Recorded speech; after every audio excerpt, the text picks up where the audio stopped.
Camp Nou has been about to reopen for years now. So why should anyone actually believe August 19th is real this time around? Welcome back to Global Megabuilds. If you've followed this project for a while, you've heard this exact story before. A confident public announcement, a specific date, and then months later, another quiet delay. Today we're going through the full history completely honestly, and explaining exactly what's actually different about this particular date compared to every previous one. This renovation has missed multiple targets since construction first began. An August 10th reopening was previously ruled out entirely at one point, with reports suggesting a return could slip as far back as January of the following year. The reasons behind these delays have been remarkably consistent throughout. Ongoing construction complications and persistent issues securing the necessary permits from the city council.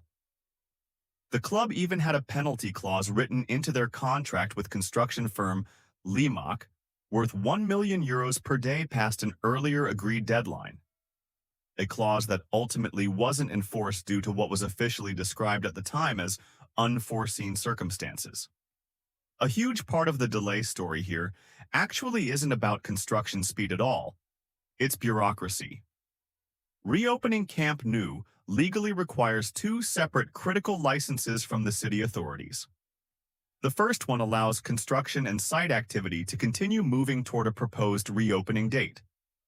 The second, officially termed the first entrance permit, only gets issued once every single structural and safety element required for actually hosting fans has been fully completed and independently verified.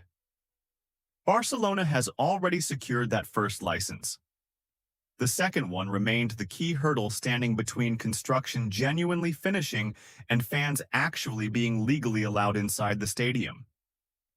To move towards securing that second critical permit, Barcelona held a behind-closed-doors test event in late July, specifically designed to verify the stadium's real-world readiness without the risk of putting actual paying fans inside an unproven, untested venue.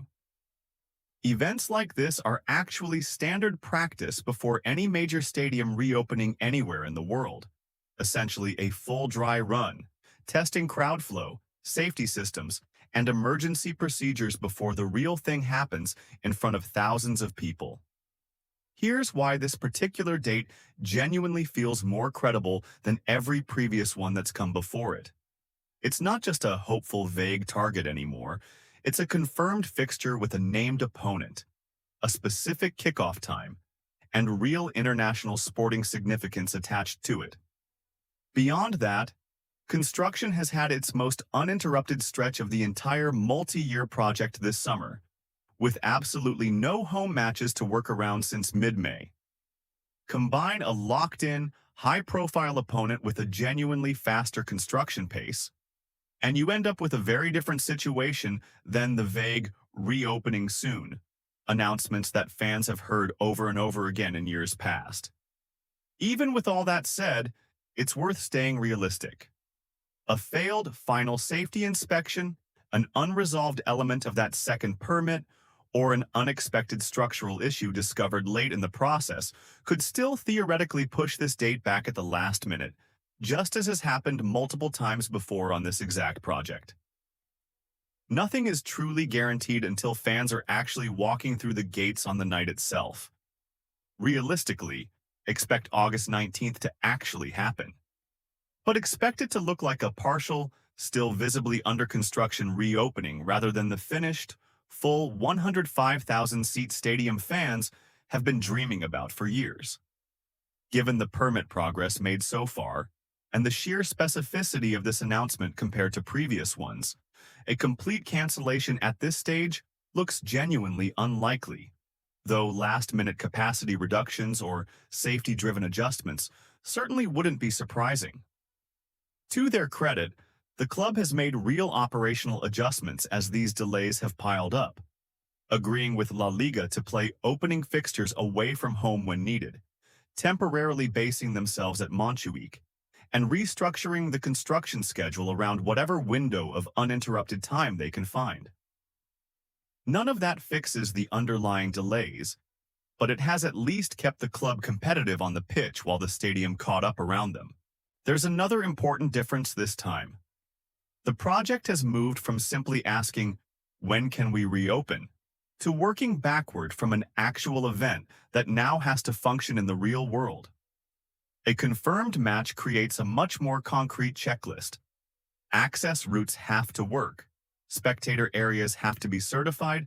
Security systems have to be tested. Staff have to be trained. And every operational detail has to be ready for a specific number of people on a specific night. That doesn't guarantee everything will be perfect, but it means the final stretch is being measured against practical requirements rather than another theoretical construction deadline. This whole saga is honestly becoming a bit of a case study for other clubs considering similar in-place renovations rather than building a new stadium elsewhere. The core lesson seems to be that permits and civic approval processes deserve just as much upfront planning as the physical engineering itself. Because on a project like this, bureaucracy can end up being just as significant a bottleneck as steel and concrete. Despite years of delays, supporter patience with this project has held up better than you might expect, largely because the end goal, a bigger, modernized, still unmistakably Camp Nou, has remained clear and consistent throughout, even as specific dates kept moving. That's a useful reminder that delays are far easier for fans to tolerate when the communication around them stays honest and the vision itself never wavers. If there's one single lesson from years of covering this project, it's that a confirmed date attached to a real external event, like a specific opponent and kickoff time, has always proven far more reliable than an internal target the club sets for itself. That's ultimately why this August 19th date carries more weight than every previous one that came before it. If you want an early warning sign this date is actually at risk again, watch for two things specifically. Any official statement about that second permit being delayed further, or any change to the confirmed opponent or kickoff details for the Gamper Trophy itself. Historically on this project, those kinds of signals have shown up weeks before an official delay announcement, not the other way around. After everything covered in this video, our honest position lands somewhere between the wide-eyed excitement of the club's own announcements and the reflexive skepticism of fans who've been burned by this project before. There's genuinely more evidence supporting this date than any previous one, but more likely than before still isn't the same as guaranteed, and we'll keep treating it that way right up until kickoff. If, despite everything covered here, this date does end up slipping again, we'll cover that exactly as directly as we've covered every previous delay in this series. No spin, just the facts as they come out, and an honest update on what the new realistic timeline actually looks like from there. It would be easy to just repeat the club's own confident messaging and call it a day, but a project with this many previous broken promises deserves a more careful eye. Our goal on this channel has always been to give you the realistic picture, not the most exciting headline. And that's exactly the approach we're sticking with as this date gets closer. We'll be tracking this right up until match day itself.